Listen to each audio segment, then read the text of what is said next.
Let's talk about photography. I'm trying to get into portrait photography. So I've been practicing with some friends, and it's not going great. Portrait photography is just not my thing. I'm really struggling, but it's like everything else. You have to practice and practice and practice. Uh, I think in a studio, I'm okay where I can play God and control all the lighting, right? But as soon as I go outside, um, I struggle. I have a real hard time producing any kind of images in natural light. So I try to pop a flash, right? And that's what I was trying to show you a picture of before.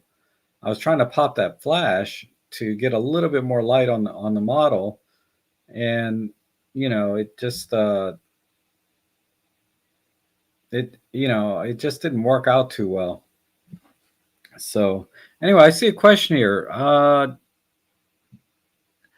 Rob, question on the M5 Mark II or M1 Mark One. I would get the M5 Mark II.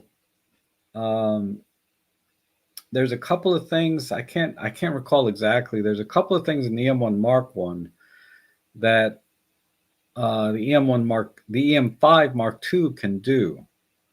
So I would go with the M5 Mark II. The only exception would be if battery life is of paramount. Then actually the M1 Mark II, EM1 Mark One used the same battery, so that's not even the issue. EM5 Mark II, I think, is a better camera in a lot of ways. Uh, the M1 Mark One, certainly the build quality is just a tiny step ahead, I believe. Gosh, I wish I could remember what it was about the EM1 Mark One that somebody was struggling with, and I was thinking, wow, that is a problem.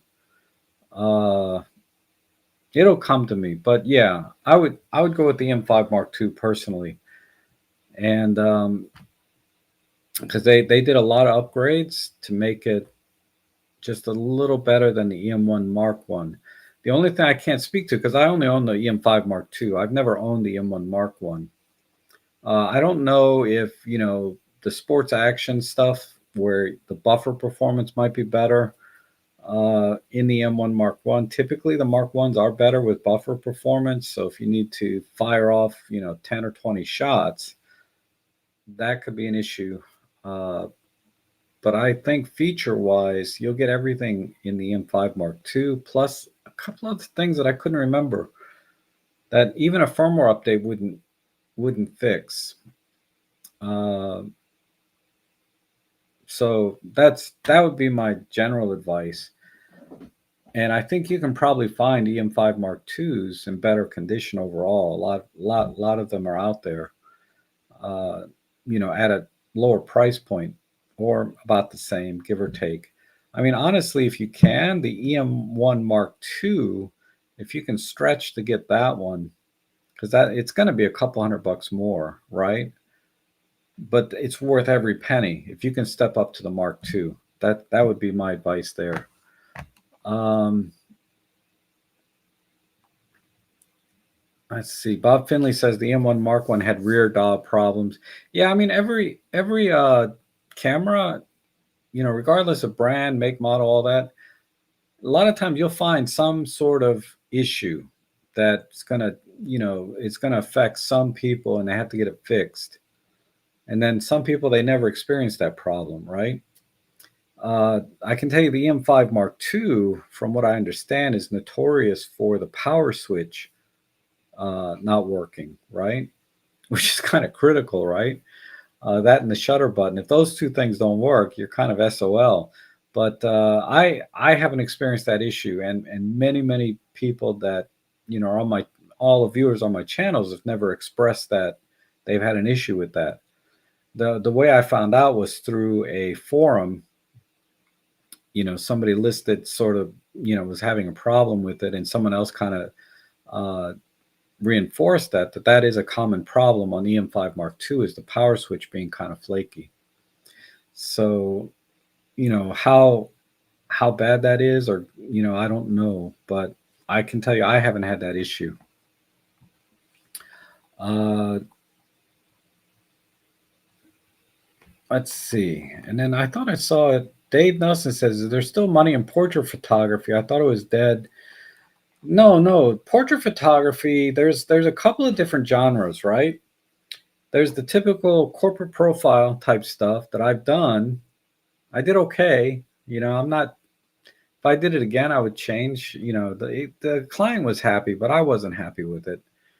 And then there's also like this kind of crazy market where it's kind of like they make a whole day out of it, right? These, they want to do these glamour photos and crazy costumes and stuff.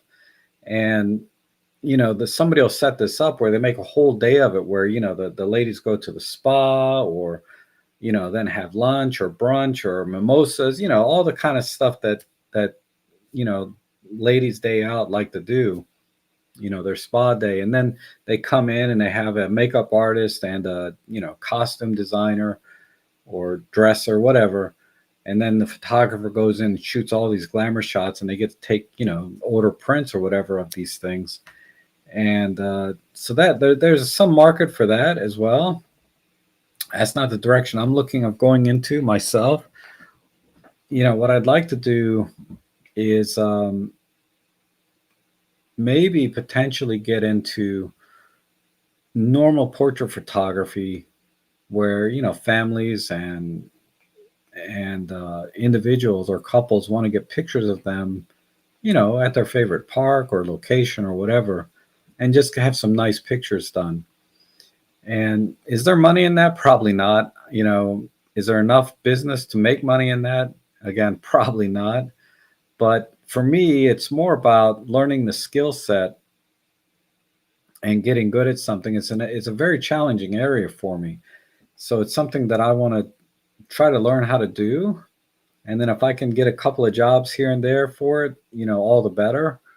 But it's more about me learning a new skill set and getting good at something, and then being able to teach it as well, right? But generally speaking, I think I might get a few gigs off it over time, but I don't know. I wouldn't say I would be doing well enough to make a living from it. Just knowing me, that's just me though, right? Uh, I'm sure there's lots of photographers out there making a living off portrait photography.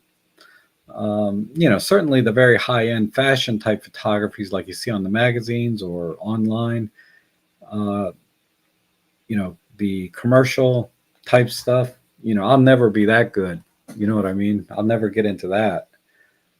It's just too late for me now. But as a casual professional, if you want to call it that, uh, I think, I wouldn't mind learning how to do good outdoor portrait photography using basically natural light. Or if I'm gonna use any kind of light modifiers, or bring anything with me, try to minimize it down to maybe a reflector and one light, uh, if I can. Because a lot of things, the biggest challenge I was having yesterday when I was out was I was trying to hold the flash in one hand and hold the camera in the other, and then as the model was walking around, it was a pain to put the flash under my arm and change the focal length and then go back. So I was shooting the OM1 with the 12 to 40 Pro.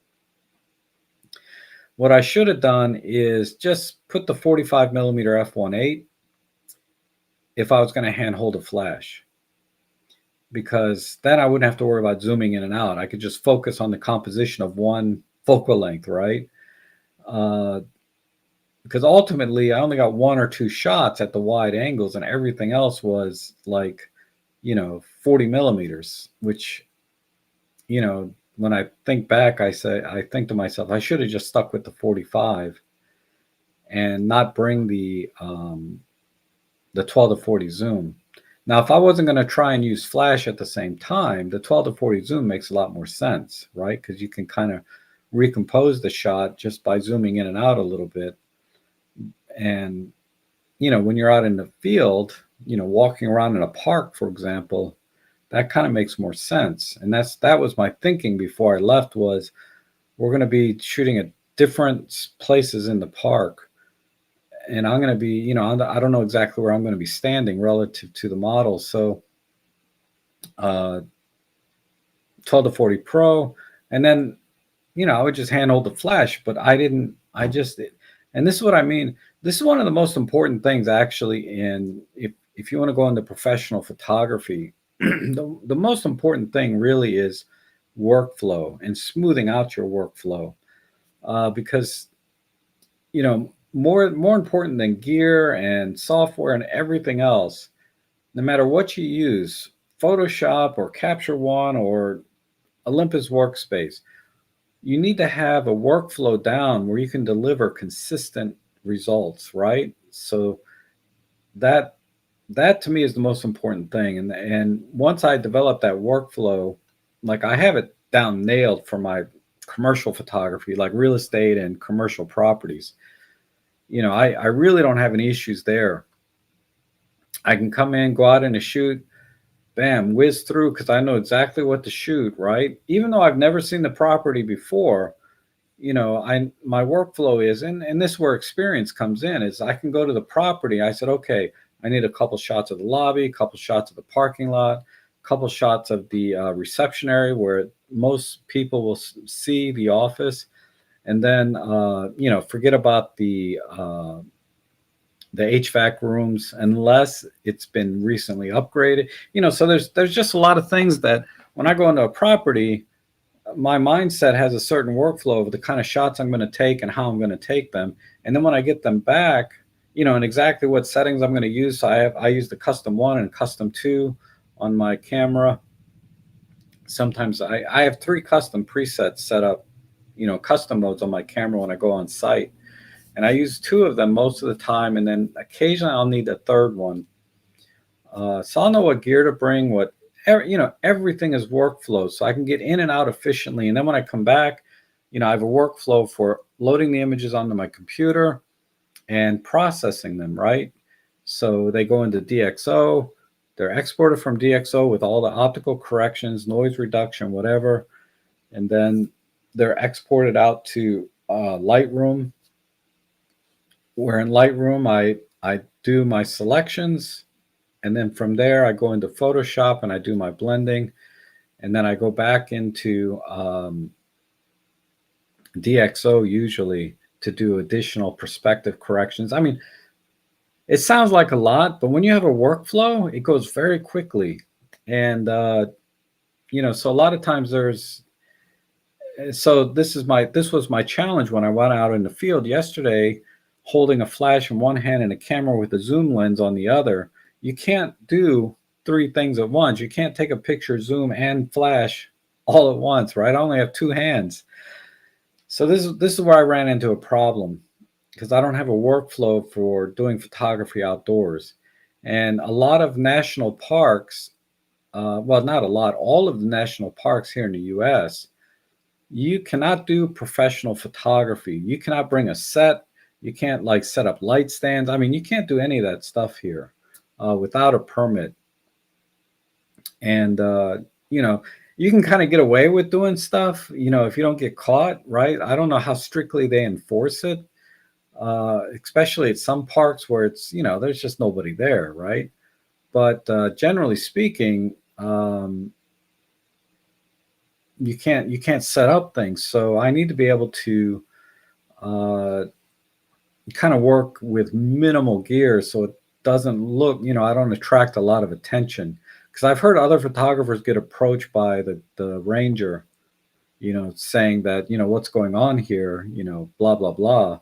And they're like, oh, we're just a photo club or whatever, and we're going out. And he said, well, you need to take down the light stands and things, and then I'll leave you alone. So he didn't so much enforce it and give them the penalty. I forget what the penalty is. It's not a small fine, but he just said, just take some of the light stands down, and you guys can keep going. So that's why I want to try to go out in the field with minimal gear. So if I were to do it again, 45 millimeter f1.8 with flash, or not use the flash at all and just work with natural light. But the problem was it was getting dark, and it's really hard to get shots when it's, like 9 o'clock at night, right? And the only light you get is from these weird neon rays. It was kind of a neat place. We went to Glen Echo Park, but so that's what happened. And that's what I've discovered over time is that workflow trumps everything. You got to have a workflow down, and you only get that workflow through practicing, right? What works best for you? Because I could tell you what my workflow is, and somebody might think it's ridiculous, but it works for me and it helps me deliver consistent results, right? So that's why I'm practicing as much as I can, so that if I can get into doing some portraits and getting paid for some of these gigs, uh, all the better, right? A little side hustle and portrait work. All right, let me scramble back.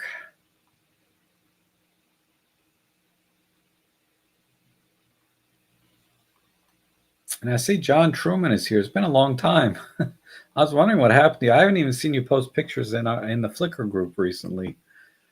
I mean, I don't check it every day, but I don't think I've seen much from you lately. Um, can I suggest on Instagram that when you Jeff Selinsky is saying that I tried. If you're referring to my commercial real estate, I tried, and apparently the domain name of my commercial website was hacked, and they want me to send a picture of myself along with some special code to verify my identity. So I did that, and they never got back to me. I did it a second time. They never got back to me. So I said, screw it. Uh, I can't get nothing, nobody to get me to, because I can't use robtrek.com for my commercial property stuff, right? Because this is a photography education type site.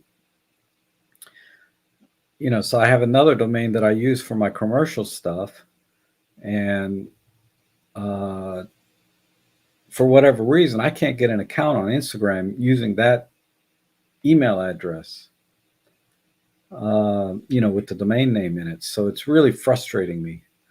Um, Maybe what I need to do is just open up another Gmail account and open the account that way.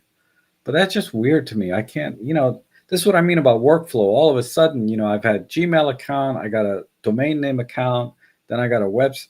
It's like, it gets ridiculously unnecessarily complicated. I should be able to just open an account using my regular email for that domain, Rob at whatever, and then start Instagramming specific work, for that I can show people and say, just go to Instagram here. But honestly, I don't know how much. I don't know if in the business that I'm in, how many of my clients or potential clients would even look at Instagram. Do they even have an Instagram account? Because most of my clients, they're old, right? They're like my age, and when I talk about Instagram, they're like, no, we don't. I don't do it. You know what I mean? uh, Anyhow, and I think for portrait work, whatever genre you're in, I think it makes sense to have an account specifically for whatever genre you're in, and make that part of your marketing, plan. But I for whatever reason I couldn't get an account.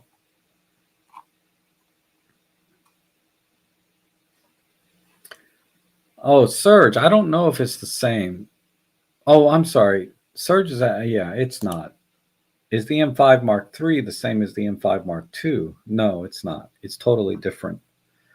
Um,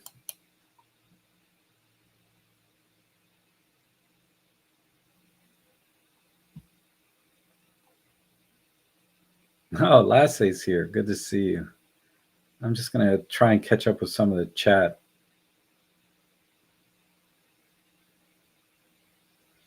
Oh, okay. So you haven't been Yeah, competing. Yeah, I know. Life happens, right, John? No big deal. I'm just glad you're okay and everything's going fine. Say hi to your lovely wife for me. I can't remember her name. uh, but it's good to see you here. And there's a billion photos. Yeah, it's okay. It doesn't bother me that there's billions of whatever, right? But they're not my photos. You know what I mean? The way I look at it is if I can have my own unique voice and my own unique style or whatever, it doesn't matter how many other people are online or competing against me because mine is what's mine is mine. And yeah, it's not the same like in the old days when yeah, you could blast email, blast, bulk mail into everybody's email boxes, blast out to every newspaper and magazine, to get exposure, right?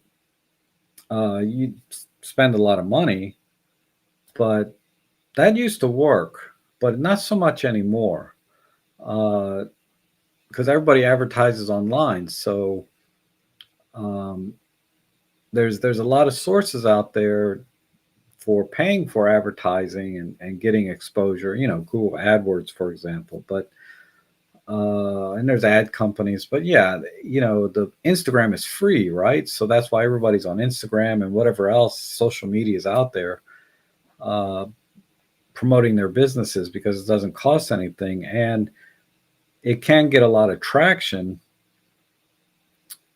But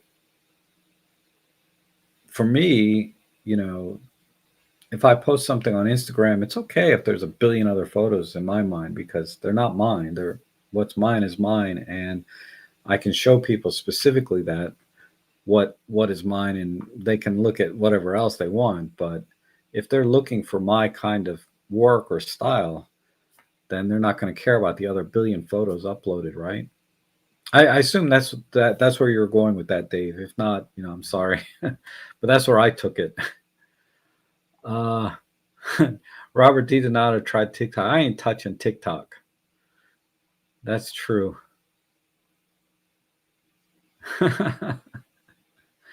Oh, thanks. Yeah, else. Sorry, I forgot your name. She's probably listening right now, right? um, and George says Gmail is increasingly problematic. Yeah. Another thing I encourage you guys to do if you do Gmail is make sure you do every security thing you can with that, because people are getting hacked, even though they have the double authentication, right? Where somebody tries to sign in from a different location, you should get an authentication on your phone or tablet, right? To confirm. People are getting around that somehow. So I added the additional layer of using there's an app you can download from Google. It's an authenticator where it generates a new 6-digit code every time somebody tries to log in. And that 6-digit code is only on your phone and it's generated randomly on your phone. And somehow, I don't know how effective or how long that's going to last. But for now, it's just one more barrier to people hacking your account. And for people that run their businesses through Gmail and YouTube and everything else, like myself, that would be pretty catastrophic to lose my Gmail and virtually impossible to get back. So, just if you got anything tied to your Gmail, like if you sign into Google Chrome and you have your password saved on Google Chrome, like I do, I shouldn't have said that, but you need to have triple security at least, maybe a fourth layer with they got these physical thumb drives you put into your computer that is some kind of authentication thing. Because once they hack into your Google account, they got everything, passwords, saved passwords, you know what I mean, everything. And they can change everything so you can't get back in. So it's a problem. Oh, thank you, House. I'm flattered. Um,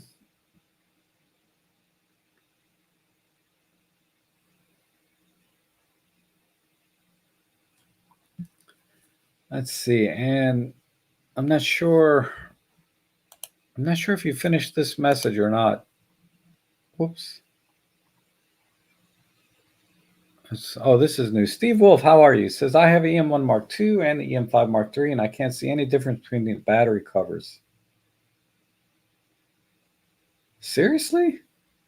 Hold on. Because I have both here.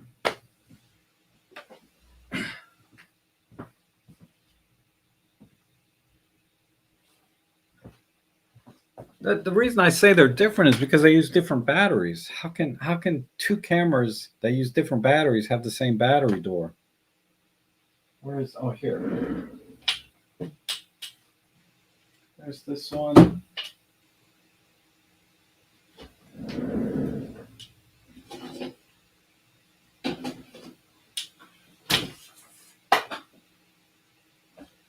Oh, all right.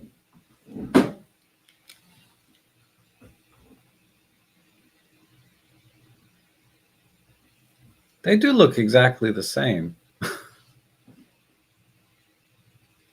That's interesting. See, I was just talking out my butt again. I made an assumption they're different batteries, so why would they have the same battery door?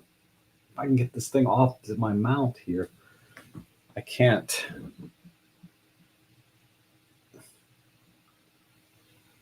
Man, that's tight. How did that happen? Oh, wow, this is coming loose. So let's take a closer look. I don't know if you can see.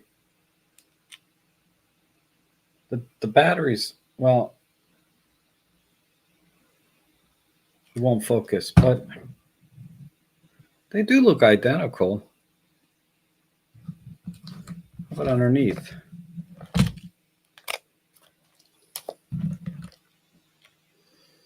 Damn.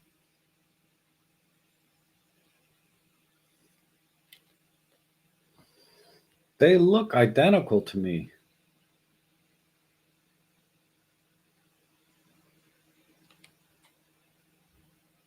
I don't see any. Let me put my glasses on. Let me look at the spring hinge. Nope, even the spring hinge is identical.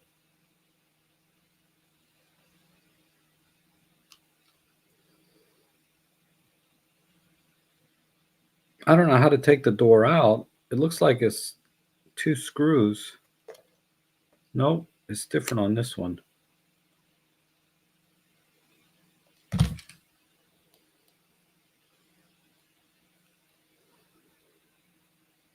I would take it out and try it, but I don't see how to do that. Maybe if I push this piece. Oh, yeah. Okay, I got the door out. Let's see if it'll fit in the M5 Mark III.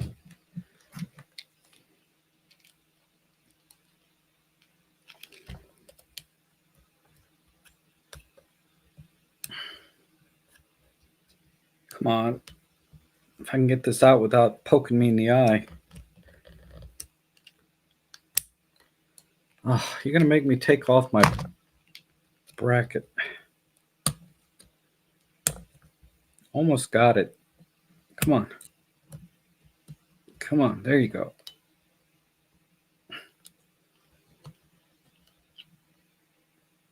This one doesn't want to come out.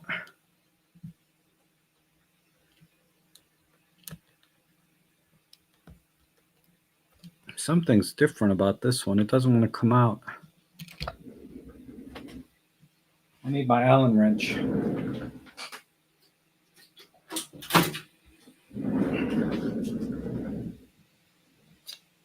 I don't know. You guys want me to take a few minutes to do this? I don't know.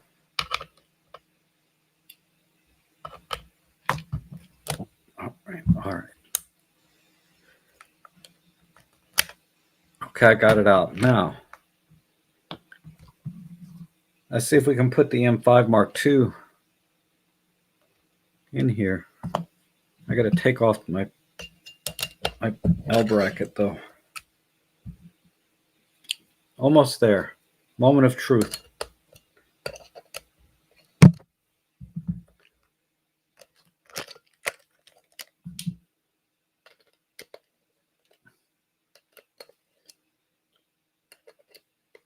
I love this grip, by the way. If you have an EM5 Mark III or OM5, you should get this grip.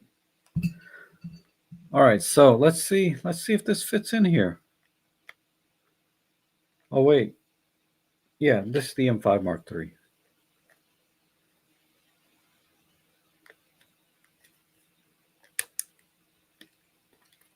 Ha! It works. All right, let me take this out and put it in the other one in case I got them mixed up. So if this one door fits either one, then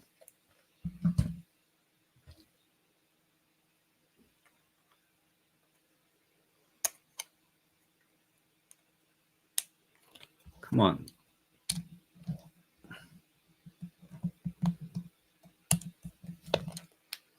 Yeah. Hey. All right, I learned something new today. EM5 Mark II, EM5 Mark III, the battery doors are interchangeable. That freaking rocks. Now, next time somebody asks me, it'll be like, I can impress them with my knowledge that the battery doors fit each other. So everybody that was watching the stream and left already, they'll think I'm an idiot because I gave them bad information. Because I did. All right, let me put this back in before I lose it. That's awesome. Thank you. Who was that? That was oh, I want to give you credit. Steve Wolf. Steve Wolf, thank you. You're right. I can't see any difference. In fact, they're totally interchangeable. Susan's asking, what's the app for Gmail? Okay, when you go into Gmail and go into security, boy, I don't remember all the steps, but it's called just if you search on your Android phone, and I don't know if Apple, I think you can probably use any generic authenticator, but the one that I use is the Google Authenticator. That's the name of it. And the icon just looks like this. And the title is just Authenticator. So that's what I use. So whenever I sign into Instagram, and the Authenticator works with a lot of different websites. So it really secures a lot of different things. So if you can learn how to use an authenticator for all your different websites and stuff, you'll be in good shape. Or you'll add one more layer of security, right?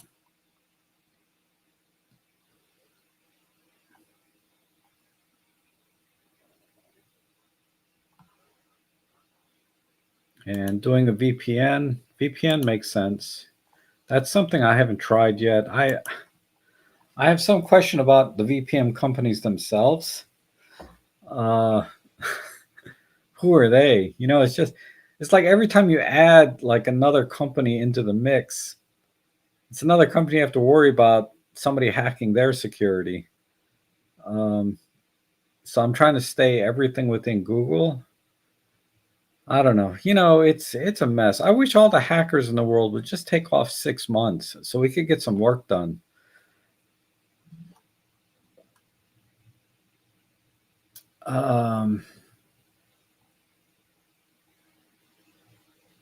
And Chan says, I need a second camera, street and portrait. I'm using EM1 Mark III. Should I get the OM1 or the EM1 III? Need your guys' opinions. Oh, I'd say for street and portrait, just get the M1 Mark III. The only advantage, seriously, the OM1 has is in the subject of text: sports, action, wildlife, trains, planes, birds, animals. That's where it has a serious advantage, right, over the M1 Mark III. But the The M1 Mark III has everything, right? Handheld high-res shot, live ND, all the stuff you wouldn't use for street, but it has everything. And the face detect is very good on the M1 Mark III. I'd say equal to the OM1. Although I haven't been able to compare them side by side because I sold my M1 Mark III, but I remember the M1 Mark III was significantly better than the M1 Mark II, and also equal to the Canon that I tested. It was a Canon RP with face detect. It was equal to that camera, if that says anything. Um, but yeah, EM1 Mark III for street and portrait.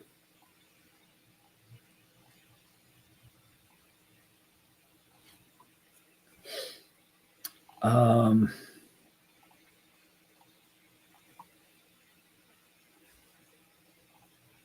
Says here, having watched your video with all the other M43 heroes, what personality do you think?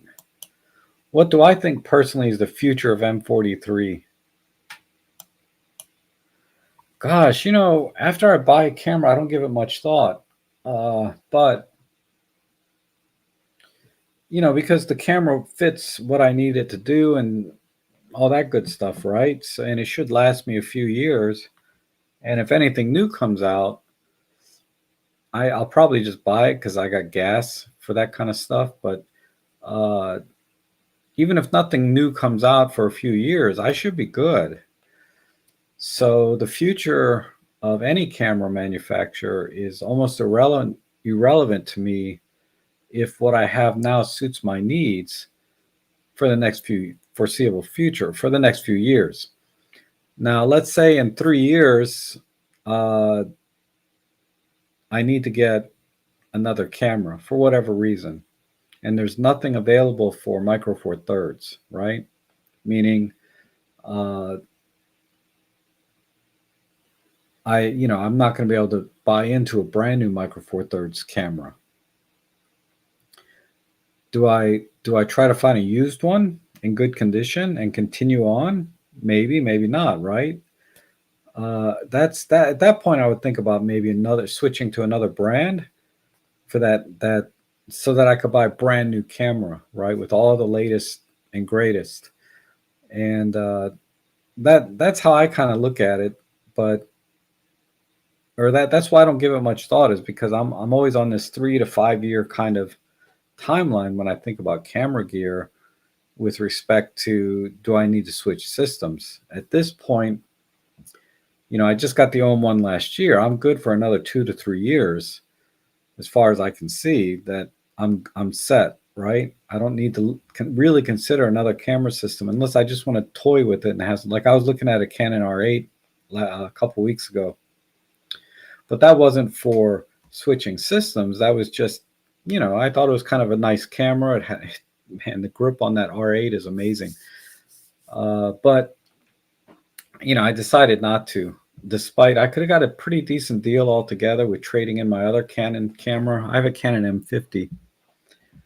But the only reason I look at other camera systems now is mainly just for, I'm just kind of an enthusiast. I love cameras. I love shooting with different cameras, right? Like, I have this row up here of film cameras. I like to shoot with all of them for different reasons, even though, you know, they're going to give me the same result basically, but I just enjoy them. So I don't have a feel for really what the direction M43 is. I haven't heard anything negative, right? I haven't heard anything negative that they're not going to continue. It sounds like the OM1 did very, very well for them and is going to carry them forward for quite a while. The OM5, not so much. But think about it. The EM5 series, I think the Mark II, with maybe the exception of the Mark II, but the EM5 Mark III and the OM5 didn't really hit it off, right? As far as I know. And because it's always a compromise, right? Especially the Mark III, they went to a plastic body, which kind of set a lot of people off, and then You didn't have the custom dials anymore. You couldn't program the custom dials. Fortunately, the OM5 they brought that back, and why am I talking about that? But I haven't heard anything plus or minus really. The only thing I saw an interview. I read an interview that was from a couple of months ago where the person that interviewed them had a very positive outlook for Micro Four Thirds or Olympus in particular, and so I'll take that. I'll take that, but take that with a grain of salt, right? Because a lot of times people they're interviewing are basically what do you call them? Cheerleaders, right? They have to present a positive outlook uh, for the sake of the company, because if they're thinking about, let's say, like Olympus, right? Up until the last day, really, there were rumors flying, but up until the last day, nobody really knew what was going to happen. They thought they were shutting down, and then they thought, once it's sold, they're going to break it up into a bunch of pieces and sell it all. Nobody really knows. So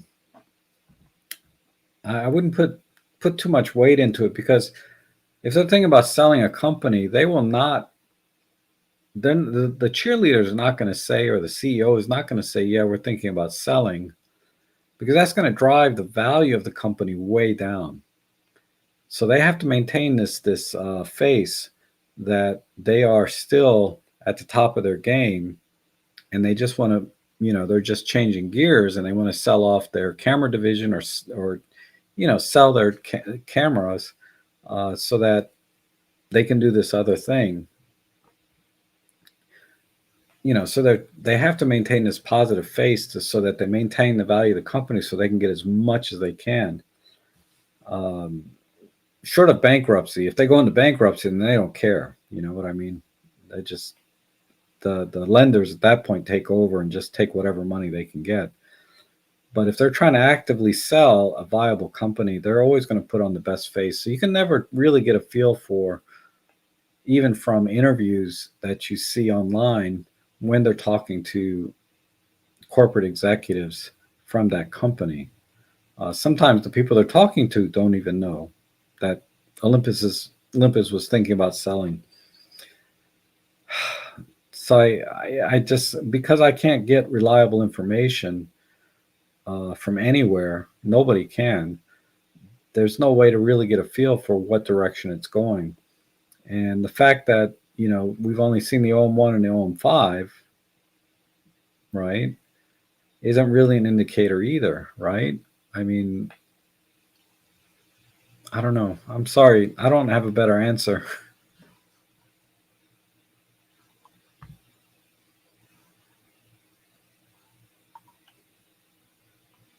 My goodness, Lauren is here.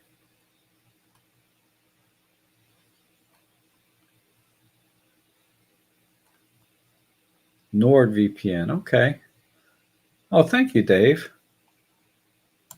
That's awesome. Thank you so much. I can't, I'm so grateful for all of the coffees and donations that I get from everyone. They really help me out a lot, and they are greatly appreciated. So I just, it's very humbling, because as most of you probably figured out, the ad revenue on YouTube is pretty minuscule. So really, to be able to create content, getting support from the viewers is uh, really the best way to make any money at all on this, is through donations and coffees and chats, super chats, thank yous, things like that. Um, that's the only way you really get validation sometimes, is that you're doing a good job and doing things that people want to see, right?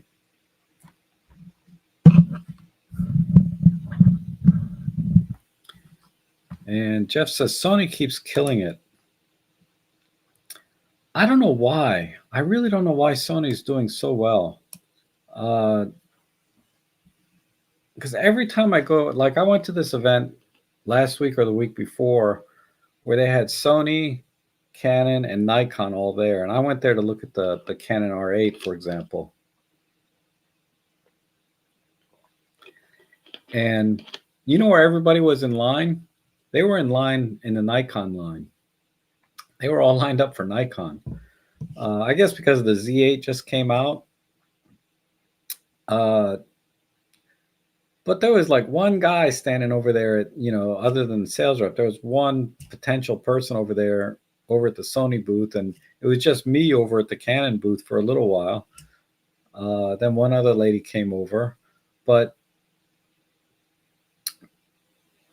and as me as a consumer, when I look at Sony products, their cameras, anyway, there's just nothing that appeals to me because of the price point, right? I mean, you add on the fact that they are not very comfortable cameras to hold, and the ergonomics don't work for me at all. You add all that on top of the price that they're asking for some of their crap. I mean, their cameras. Um, it just doesn't appeal to me. And all this, hoopla about their autofocusing being so great and all, it doesn't. I don't need autofocus like that for my work, right? Even if I think about getting into portrait work, the face detect, eye detect on the OM1, EM1 is perfectly fine. You're going to take, a couple hundred shots anyway when you go do a shoot. If one or two are out of focus, so what? You get another one. But it's not an area I'm not that familiar with. Maybe there's photographers out there that they want super 100% reliable autofocus, and they think Sony's the only one that can do it. Um, and the fact that and the full frame APS-C sensor thing doesn't phase me either, because the software they have now has mitigated a lot of the differences, right? And I get it. You can apply the same noise reduction to a full frame as Micro Four Thirds, thereby pushing, the envelope on the full frame sensor just as much as you would on the Micro Four Thirds. But if you're underexposing that much that even a full frame camera has to be noise corrected, I don't know. Just it's not the kind of photography I do, right? Where I'm constantly shooting where I at extremely high ISOs. Like last night I was shooting at ISO 10,000, 12,000, and I didn't worry about it too much with Micro Four Thirds because of the DxO that I use. Now, if I didn't have DxO, yeah, shooting at 10 and 12,000 is a big deal, right? But I didn't really worry about it, the final image quality for the things that I was doing. And I don't know, but that Sony, I don't know how they're doing so well. Their marketing or whatever, but nothing appeals to it. Now, if their cameras were about half what they're asking for, like if the Sony A7R5 is what, $4,000 or something. I don't know what it costs. But even if it was half that price, I might be like really tempted, but not at the price they're asking. So I was looking at some used Sony's A7 IVs, but they still want like $2,500 for those things. And I'm like, $2,500 for like a 4-year-old camera? I don't know. I can buy another OM1 or something brand new, right? But anyway, that's just my feeling. I I just don't know why they're doing so well at the prices they're charging.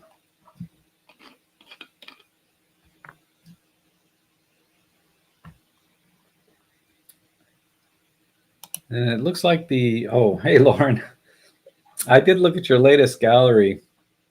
I do agree about the pruning that you talked about. I keep looking at the screen. I agree about the pruning you talked about. I was going to reply to you after the stream. But anyway, it says, looks like Fuji and Ricoh GR cameras are hot selling compact gear these days. I've been really impressed using the GX9 and Olympus 25 or the 14. Yeah, the 25 is awesome, right? And you got that. We exchanged some email with lens hoods and things, but I love my 25 millimeter f1.8. I love that lens.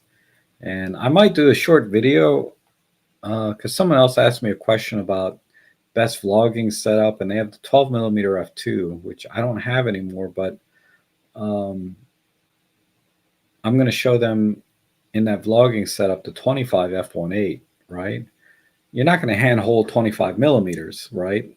Like Casey does. That guy, that guy over at Camera Conspiracies, man, he cracks me up.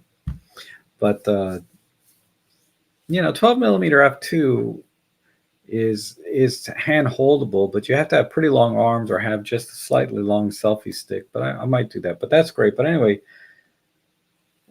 as far as Fujifilm's concerned, I think Peter Forsgaard really liked that XH2S, right? That he was testing out. I've always liked the XH series, like the XH1. I thought about getting. Uh, I don't think the XH2 or the XH whatever they have. I think it's the regular XH2 and XH2S, right? Um, I don't see anything that they offer that I really need or want over the original XH1, right? Yeah, the AF is the autofocus is better, more megapixels in one of them, and there's probably other things, right? But what attracts me to a camera is really the build quality and the look of the camera, right? So, and of course the feature set, right? So I think as far as the OM1 or the entire Olympus line, aesthetically, I'm set, right? When I look at an Olympus camera, I love it, the looks and everything. So we're set there. But then we have to look at the feature set and ergonomics, build quality, all of that. And it's hard to beat the EM1 series for all of that, right? Um, and the OM5, the M5, the plastic build, a lot of people don't like that. It doesn't bother me so much. I like that it's lighter and, you know, I got the all black one here because the silver chips, right? You get little black specks on your silver, but um, this has been really good. I know some people have problems with this plate here, but just don't mount your camera here, right? Get a plate like I do. Where is it? I got this full body plate here that I put on, and that mitigates the risk of breaking. It can still break, obviously, but it mitigates it quite a bit when you're putting all the pressure and distributing it around the camera rather than creating a hot point right here, right? Uh, I have a Fuji X-T30, which is just collecting dust. I should take it out more. I really like the 30. I got the 35 f2 for it. I really like it, but I just haven't taken the camera out other than I took it out one time about a year and a half ago. I don't think I've taken it out since. And I've had the camera since it basically came out brand new, which was what, 2019? So I probably had the camera almost 4 years now. And I've taken it out maybe twice, with any intent to actually get pictures out of it.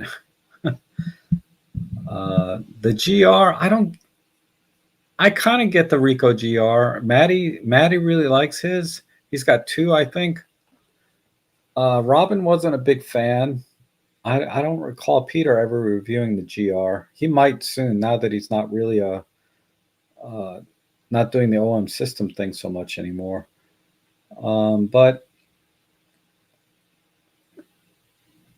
I don't know. I thought about it years ago, and I ended up just buying a TG5.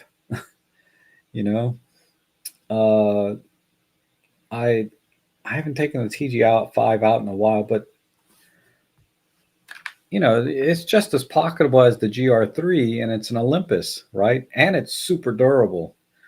So I ended up with a TG5 instead of the GR series. I was looking at the GR and the other compact thing. I forget what it was. Probably the Fuji X100 series. But I went with the TG5 personally because it's pocketable, has a lot of great features in it. Um, and I just didn't see a need to go GR.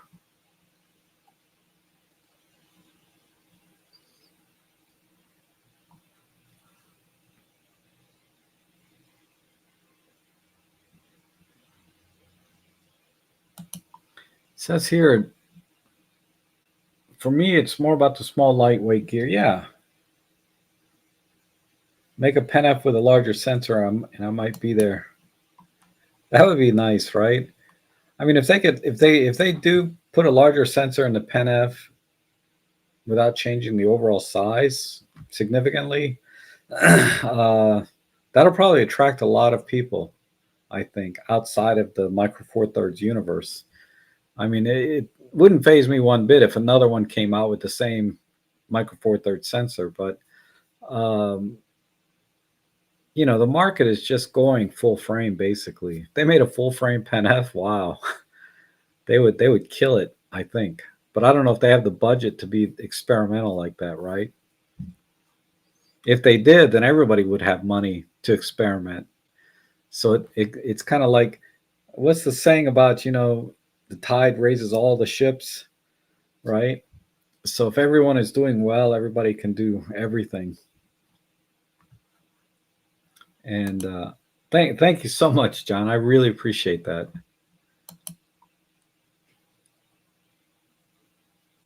Okay, I'm gonna scroll down. Lauren is talking about the Z5 is a killer deal in full frame. The RF has the 28, and the APS-C line means they also have the 45. Okay, Z5 is crazy cheap. It was on sale. It might still be, but it was on sale when I went there for $995 for a full frame Nikon camera, brand new. I mean, that's and in my opinion, it was a far superior camera to when the Canon RP came out for a similar price, right?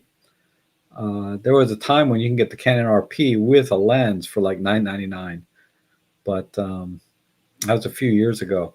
But the Nikon R5, but it didn't tempt me personally, um, because I have the Nikon. I'm sorry, I have a Nikon DF and I have a Panasonic S5.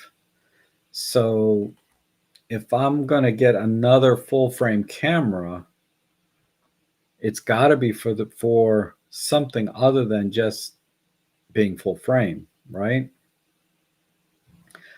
Because I got full frame cameras.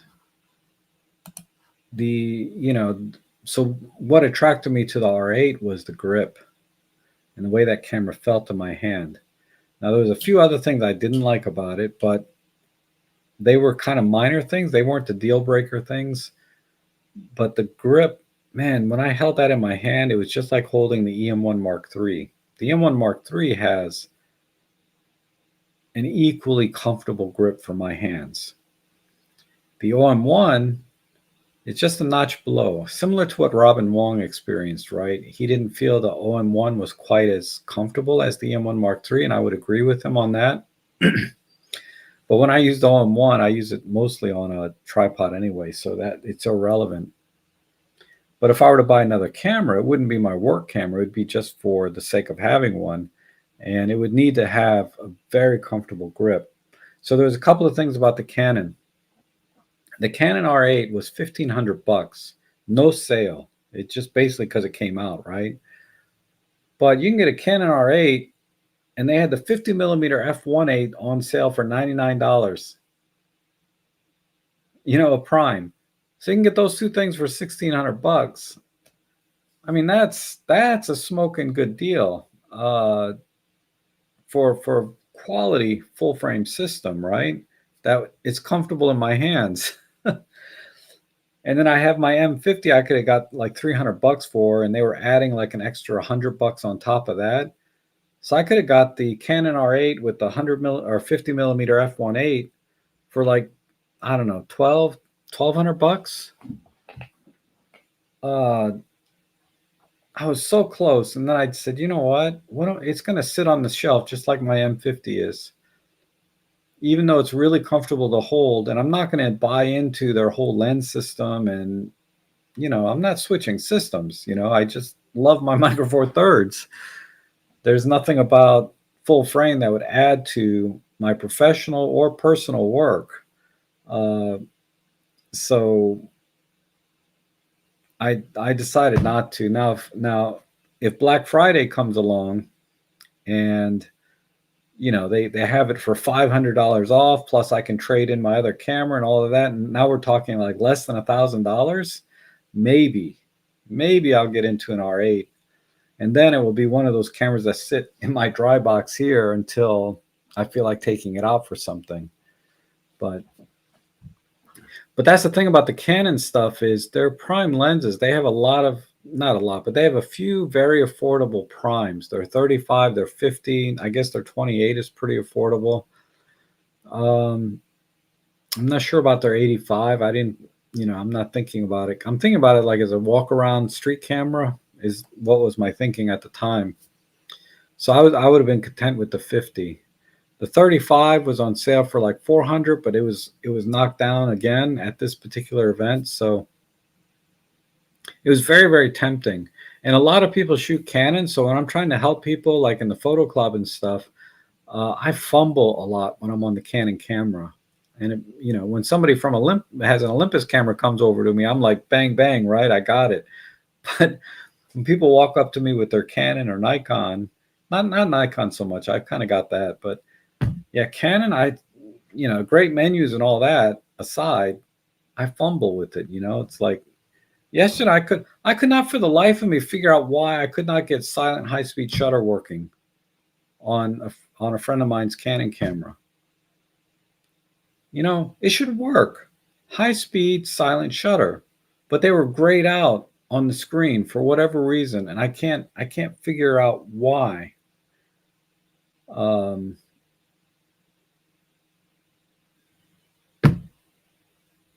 Anyhow, Jeff says Sony has the 55% of the market share, probably. Yeah. That's shocking, though. That's a big chunk. 55%. Man.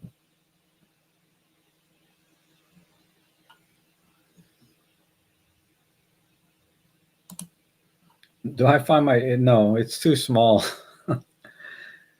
I think it's more fair to say that I have too much junk. I need to prune my gear a little bit. But the problem is I keep accumulating more. But I forget the size. Is it maybe an 80 liter? I forget what size I bought. But you can see it right here. I mean, it's only, here's the door, right? And you can see the depth. So, yeah, it's too small for everything I have. That's why I got, a bunch of stuff on the shelf here, right? I can't fit everything in there that I want to.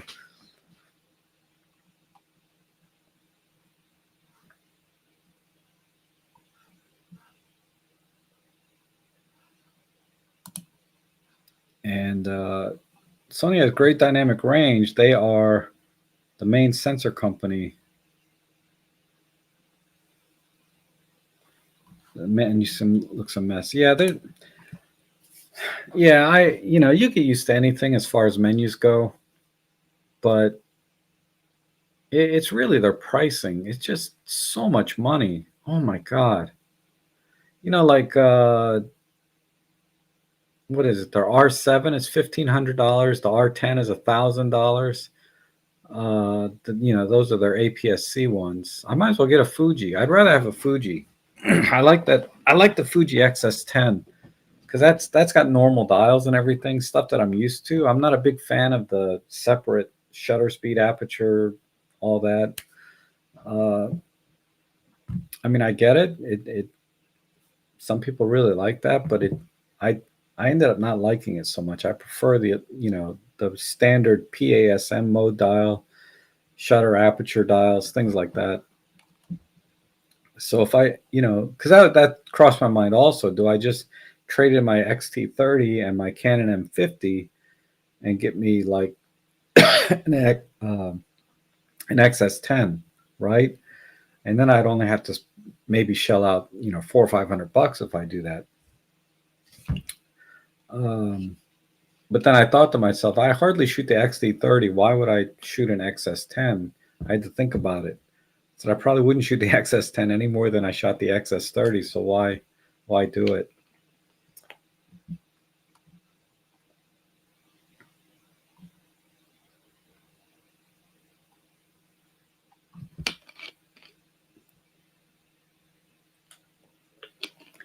Lots of Olympus people. Dave says he'll stick with his Olympus. Steve says he's sticking with his EM10. Yeah, the EM10 with the 17, awesome combo. And Susanna says she thinks it does work well. It does work well. It's not quite the level of DxO, and there's some workflow issues there. The main workflow issue with using the Adobe noise reduction is that it creates a separate, DNG or TIFF file, right? Something like that. Whereas, like, if I'm using Photolab 6 Elite, I can apply the noise reduction and everything, and I don't have to create a separate file. For most of the stuff. For my professional work, I do actually create a separate file. In that case, the workflow is very similar, where you have to work with a separate TIFF file. But, if I'm just posting on Instagram or delivering to a client some of the images, I can just work with the original raw image, then export the JPEG for the client, and I don't have to have that second TIFF file, right, that has the noise reduction applied to it.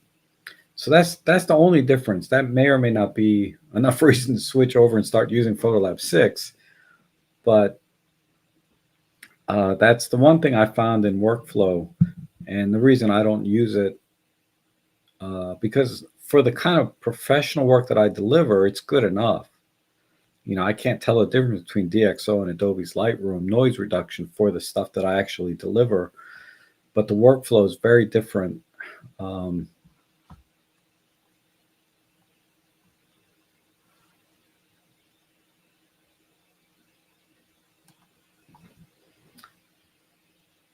And let's see.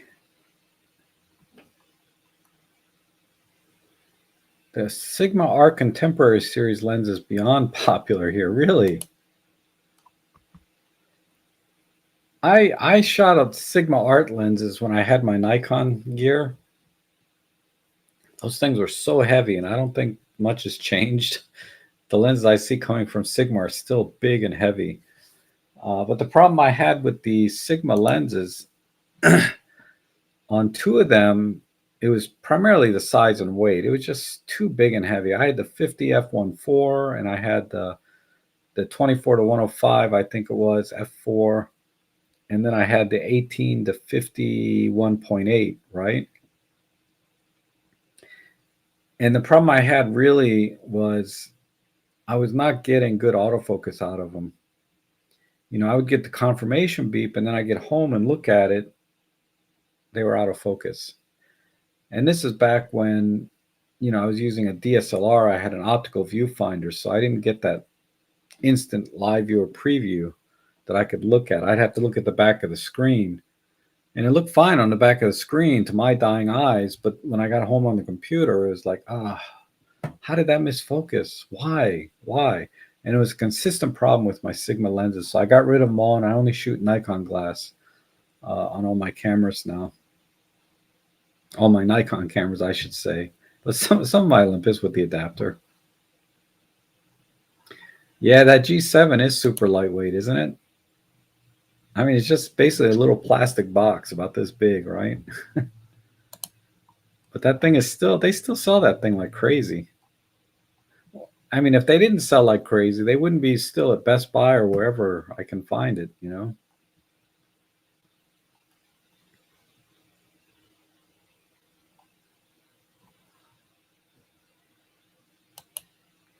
Oh, you got to use one A7 III, right? For 1,300.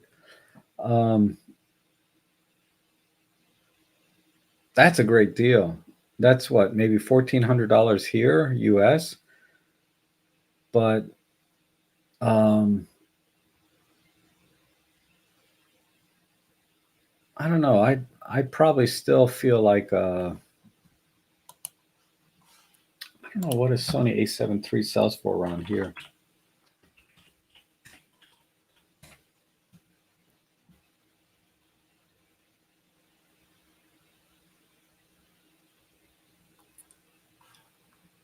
Without the kit lens, they're selling for 1,400 to 1,500. And I'm just talking generally. I mean, if you really dig, you'll probably find a good deal like you got, Serge. But so you add on the kit lens, we're looking at 1,500, maybe 1,600. Uh, I don't know if that works for me still, because now we're talking about a really old camera. But that, at that price, I don't think even at that price I'd be tempted. I'd rather have a brand new XS10 or something. I mean, I don't know why Sony just doesn't appeal to me. And I started with Sony. I started with the Sony NEX, which is in the very, very back of the dry cabinet in here. It's in the very back. I have my old Sony NEX that I started with, was my first interchangeable lens camera. And it wasn't long after I switched to Nikon because I didn't like the electronic viewfinder. I switched to optical viewfinders and shot Nikon DSLRs for a while.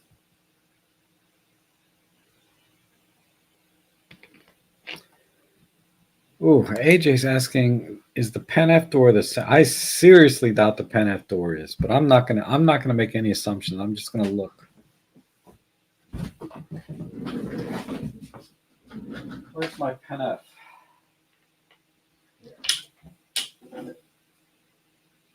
Okay, this is definitely different because this door is square, right? Whereas the door on it's really hard to tell. I don't know if okay, that's the Pen F. See the notch on the door over here?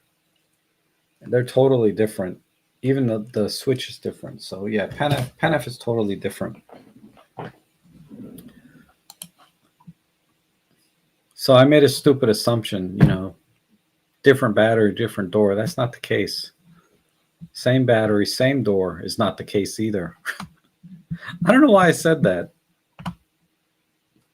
This is what happens online with like content creators like myself. They just blow things out their butt and give out misinformation. I hate when that happens. I don't do it intentionally, but sometimes, my assumptions just come out sometimes without verifying, and I shouldn't do that with you guys, right? That's why my videos take so long, is I really try to make sure everything I say is right. In a live stream, man, anything goes. Who knows? Don't believe anything I say in a live stream.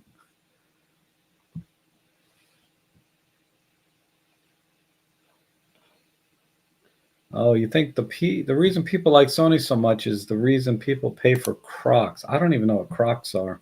Must be some kind of clothes or jewelry. I don't know. Anyway, because they are comfortable. Oh, comfortable. Yeah, clothes. Because they are comfortable and in style right now because other people use them. Interesting. It could be. I don't know. Sony. I mean, they're a good camera, but maybe things like ergonomics and feature sets and I don't know. I don't get it. I mean, I guess I get it, but I don't get it.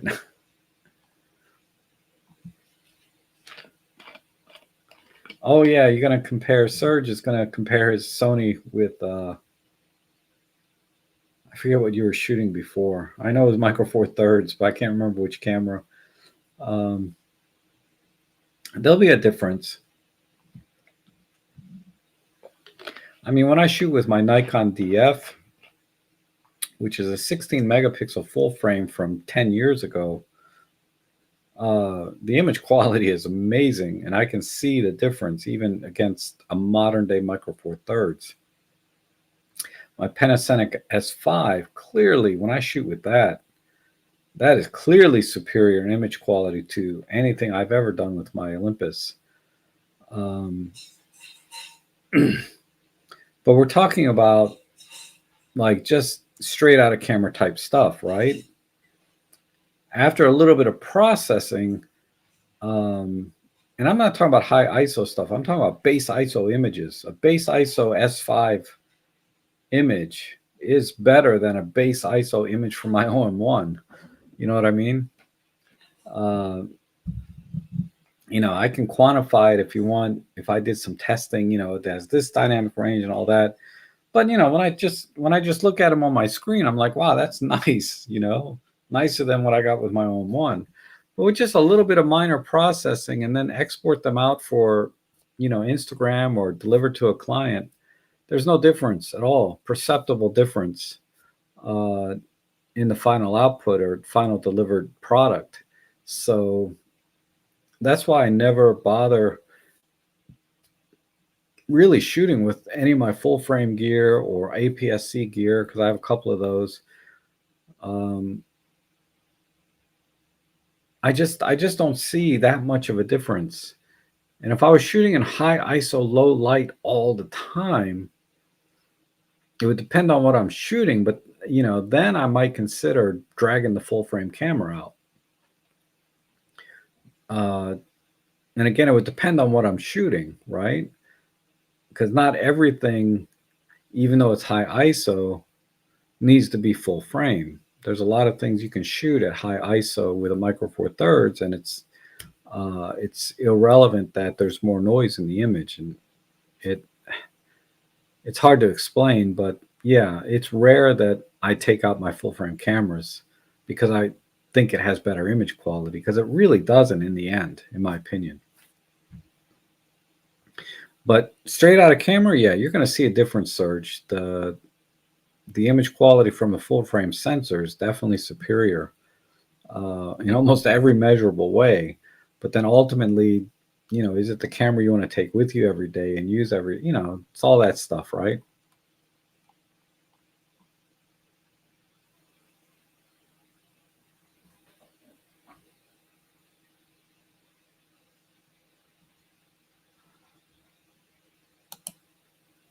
There's nothing wrong with the Panasonic. I have the S5, right? I know the S5 II came out, but it's the same sensor. I assume it's pretty much the same image quality.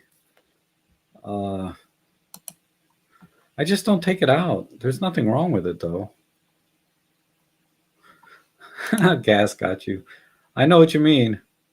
Gas got me too with that Canon R8, and then I just thought about it. I was like, man, I just paid off my OM1.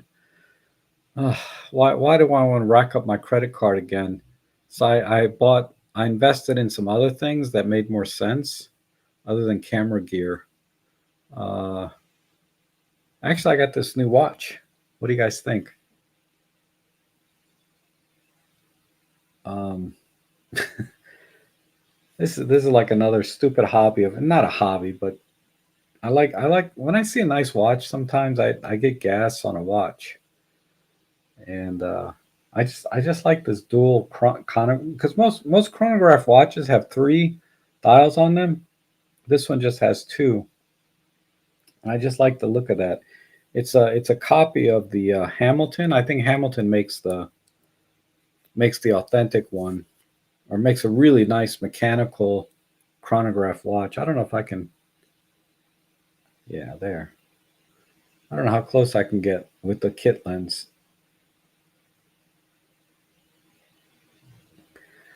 But yeah, and it's got this nice buckle.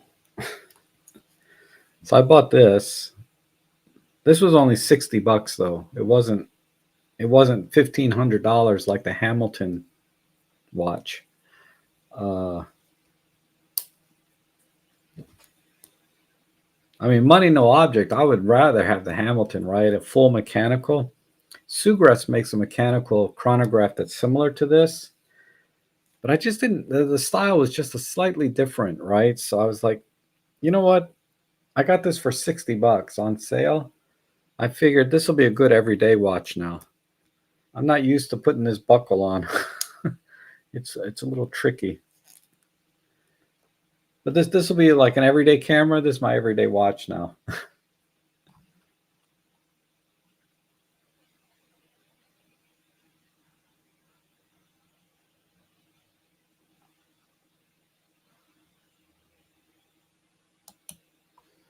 Yeah, I agree. Ergonomics plays a big role. Um, I mean, I miss how the EM1 Mark III felt, but I didn't use it handheld much. And the Pen F has the worst ergonomics, right? It's like the old DSLRs from film days, but that has kind of a style to it that I find really attractive and inspiring. So sort of style kind of trumps ergonomics for me. But don't ever pick up a Canon R8. You'll switch systems like this because that camera is really comfortable. Uh,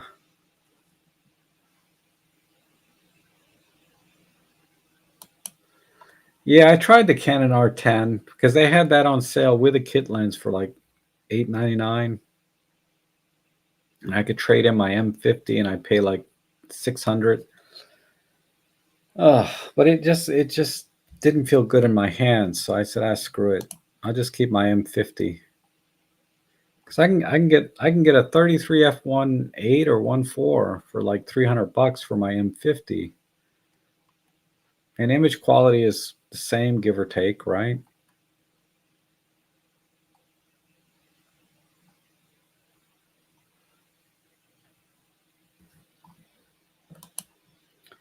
And then just give you an idea, a friend of mine who shoots fashion glamour, same as we all do, just dropped close to 11,000 on a new system. Wow, wow.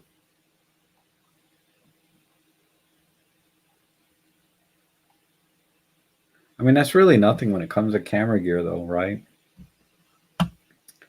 Especially if you want professional stuff.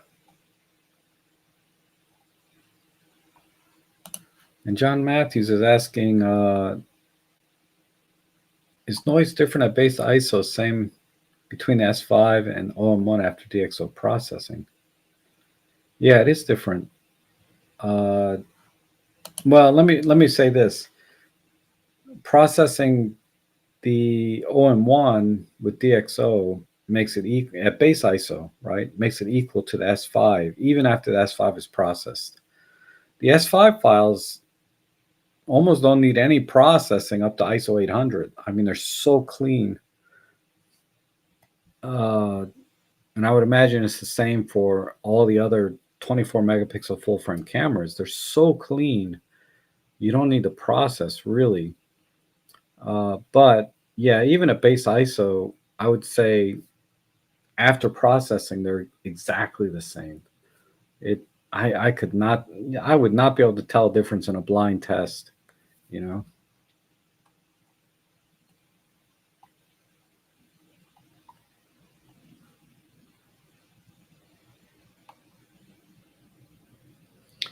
And John Truman says, I love my own one completely left field. I just bought the F3. Oh, wow. Wow. Yeah, the F3. I was thinking about like a FM2, you know, because I've seen those for about 250 bucks. And I've got a lot of Nikon F mount glass, the old AI stuff and non AI. But then I was thinking about it, but I don't shoot enough film to want to drop another 250 bucks. And everything on that shelf except for one or two cameras is all film cameras.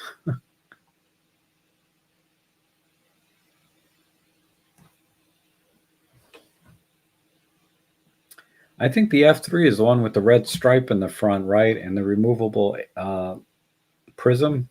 It's really cool. But I'd probably go FM2. Um, the FM2 is a little smaller camera. It's more consumer level, but it's still really well made and durable. I'm not doing as much as I used to. Uh, it's just because I haven't gone out much, because I'm devoting a lot of my time to. I mean, last month I had this stupid photo job that just took me, had this huge learning curve, so I didn't take any spare time to really go out and shoot. And this month I've been reworking my studio, so if I come up with some spare time, you know, I'm working on this room. There's still a lot to do in here, but it's not that I don't like doing bird. I love doing bird photography. I just been managing my time differently away from that lately.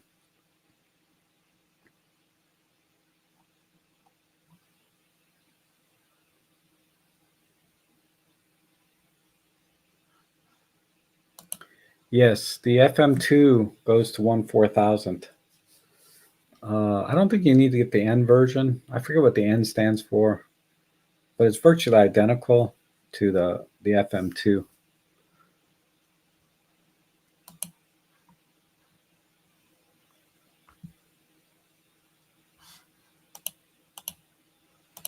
Well, before I have another brain fart or case of talking out my butt, let's just look it up.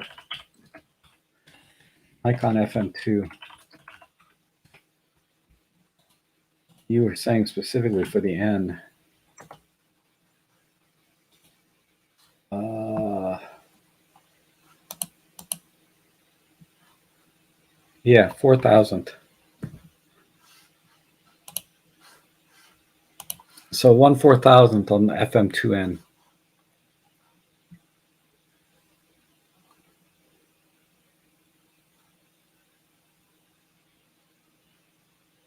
Wow. Wow, the OM2, OM1 2.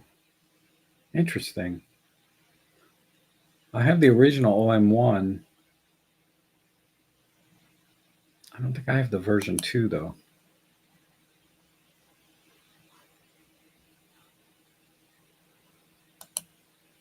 Yeah, it's not practical. I got to finish a roll. I have a Olympus 35 RC that still has about 5 pictures left in it that I'm struggling to finish with. Uh, but I posted, you guys, a lot of you guys follow me. I posted my film scans and things on Flickr and in Instagram. Flickr is a better place to find my stuff though, because you can see the full res, right?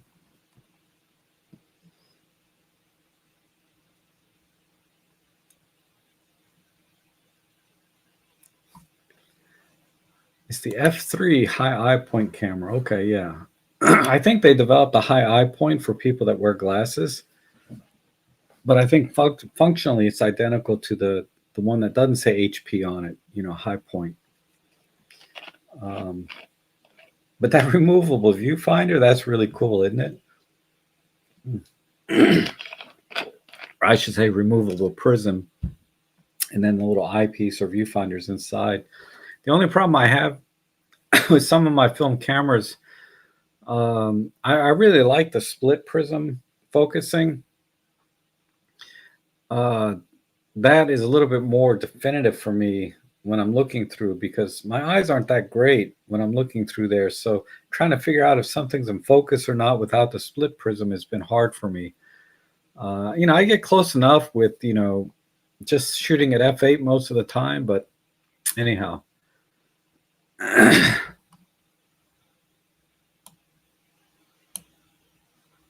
Yeah, it's getting there, John. I'm thinking I'm rethinking this wall for photos or maybe above that shelf and redoing. I don't know. I haven't quite figured it out. Definitely this wall though, but I just haven't figured out how I'm going to do it. But thanks. I appreciate that. It definitely has more of a photographer's vibe to it, right?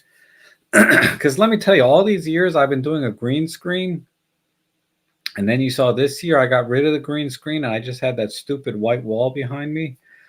Uh, that green screen was a pain in the ass. Seriously, I was constantly fiddling with that thing, and then sometimes the results weren't that great. You could see like the pixelation and stuff. It was so I said, you know what, screw it. I just got rid of the green screen this year, and now since I got this printer, I had to rearrange my entire office around this freaking behemoth printer. So I decided to just go ahead and start painting and arranging. You see these bookshelves behind me that I got here? They have been sitting in my living room for like 2 years. I got them 2 years ago, and you know, I never put them up because I didn't know what to do with them. Uh, I didn't buy them, okay, because with these commercial properties that I go and shoot sometimes, they're just throwing stuff away. And these bookshelves, brand new, wrapped, they were chucking them, so I took them. That's why I got them, and they sat for so long because I didn't know what to do with them after I got them. I mean, I had some idea. I said they're bookshelves. You can do anything with a bookshelf. So I got these. I got this one, and then there's another one. I don't know if you can see it. Oh, why is it stuck? I'm stuck. Well, there's the other one over there. But here's the part of the office I need to finish. So it's getting there, though. I'm pretty happy with. Now I jacked everything up. I probably lost audio too, right? But, yeah. Anyway, um, I'm working on it. So I got two of those shelves, and I put them up on either side of this window. And now I can actually where this desk that I'm sitting at now used to be on this window. So now I'm totally opposite. Oh, what did I do with this? It's all crooked now. Yeah, I used to have the desk coming out this way, and then I had this table sitting over here with a rack, and I had this up. It was a mess, and then I had the green screen actually used to be against this wall. That's where I used to be at my back. And then John is asking, how do I like? It's awesome. It's really hard to calibrate, but I thought it would just be push print and go, but you have to be careful with your color management when you're printing to that thing. This is the old P100, right? I don't know if that makes any difference, but I got a few prints out of it that were like the colors were off, like way off. I got a couple prints that were perfect, and I'm like, okay, so I printed a couple more, and they were off, and I'm like, why, what happened? And so I haven't nailed it. Like I know when I print, I'm going to get the result that I want, but I can see the difference in color on screen because you can preview using their Canon app. You can preview the image on your screen, and I can see, at least thankfully, I can see on the screen that the colors are off before I actually print it. So I need to figure out where I'm losing my color profile in that chain between processing and editing and printing. Somewhere I'm losing the color profile. But yeah, I love the printer.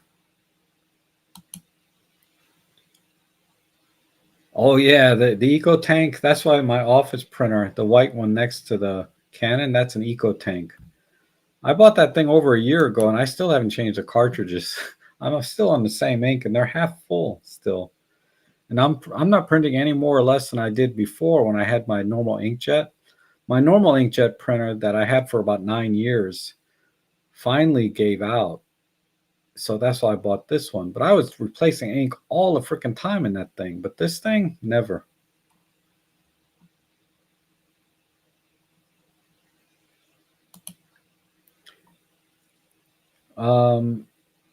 Yeah, so you have to frequently, this is very common because usually because you're looking at a backlit screen when you're editing.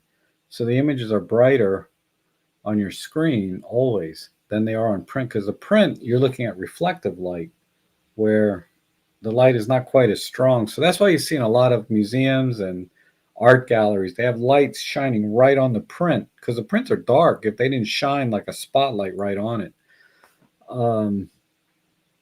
Because I guarantee if you bought like these little hanging lights or things to put, you've seen on picture frames where the lights kind of bend over and come in front, you probably won't need to brighten the images because they'll have enough light. But that's why a lot of photographers that print, they lower their screen brightness down to 80 nits. I mean, they make their screens very dark. I keep mine at 100 nits because I have to do video on top of photography, and it's hard to look at like my video too dark when and then publish it and then it's too bright. You know what I mean? So for my monitor, I keep it at 100 nits. That's a decent balance. And I got my other monitor over here calibrated for 140 nits, I believe. And that's where I preview the videos before I publish them because most people don't have their monitors set to 80 or 100 nits, right? They have them set at 200. Typically, like laptops are typically at 200 nits. Phones are like, a couple hundred nits minimum. A lot of phones go up to 1,000 nits. So it's important that you understand the medium or output that people are going to be consuming your content on how you calibrate your monitor.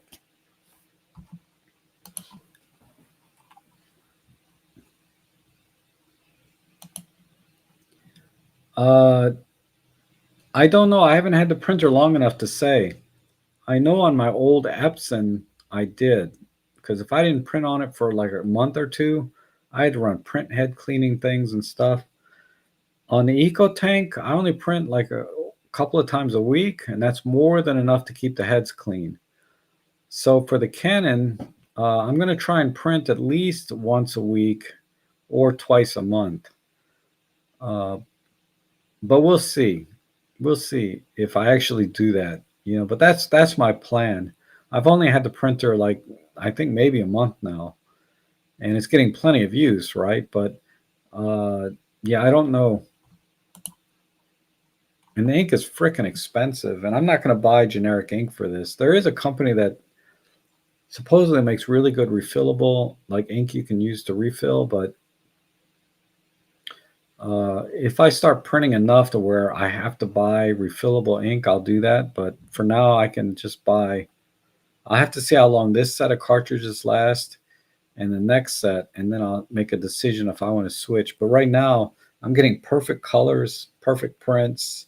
When I preview them, and so I don't want to mess with that because sometimes you put in third-party ink, as good as the reviews are about this particular company. I forget the name of it. I I don't see a need to buy that yet.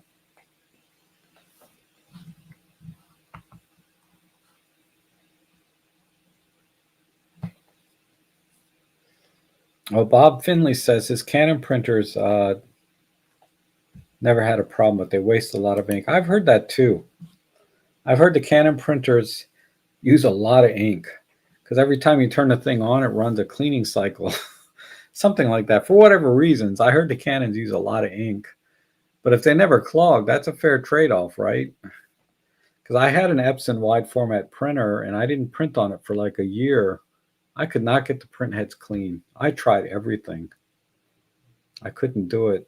I even got the plunger with the tubing and pushed the cleaner through the print heads. I could not get it clean. I mean, I spent a lot of hours. Uh, and I got this printer from another somebody in my photo club. Um, if I tried to buy a wide format printer nowadays, it's between $500 and $1,000, right?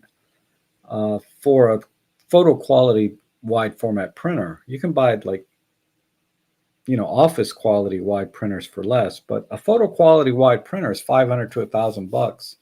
So I got this one brand new in the box for 180 bucks with a box of paper, 50 sheets. So I couldn't pass that up. And anyway, that's why I have that printer now, and that's why I had to rearrange my office.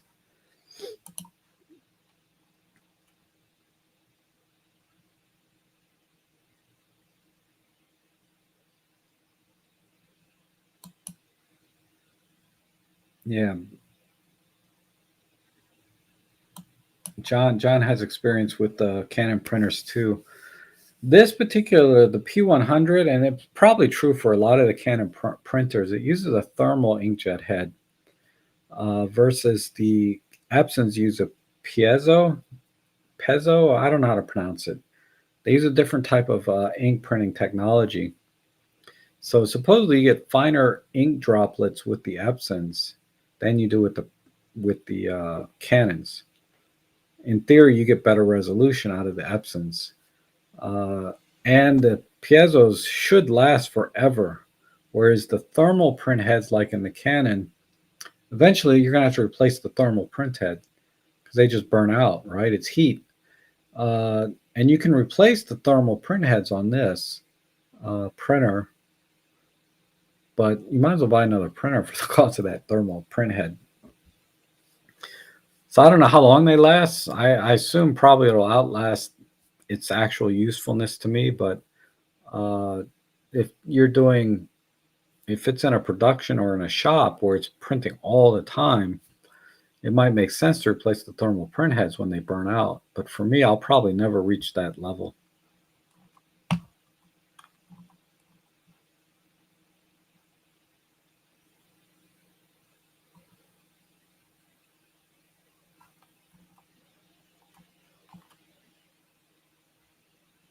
Okay, well, maybe I should call it. It's been a couple hours now with audio. I'm gonna have to figure this audio thing out before the next stream. Oh, I forgot to mention. I'll post it on my community page, but July, I think July 16th, I'm gonna be live in the UK or the e group, UK e group. I'll post a link. It'll be a Zoom thing where you can all come in live. You don't have to be on camera. You can just listen in, but it'll be a Zoom link, and you can come in live and talk to me or the host, I guess. I was a little shy. Ironic, I was a little shy to go on camera with you know. I was very flattered. I was like, why would they want to interview me or talk to me live to their community? You know, but uh, I said, okay, why not? You know, it's not that much different than I do here every month, right? Let me find the name of the group. I don't know why I can't remember things. Olympus E Group, e-group.uk.net. I'm going to be live on there July. Let me just double check the date. July, yeah, 16th is a Sunday. I think it's going to be 4 p.m. UK time. Something like 11 a.m. here Eastern Standard Time. But once I post the link, you know, you can figure it out. But I'll be live in a couple of weeks, July 16th. So definitely come and check me out over there. Join us there. Support the Olympus E Group. It's a great community over there. So it'll be great to see your support for that group over there as well. So anyhow, thanks everyone for dropping into that. I really appreciate it, for you guys putting up with all of the technical difficulties I had. That was pretty brutal. Hopefully I'll get that sorted out before the next stream. But thanks again for watching, and I hope to see everyone again soon.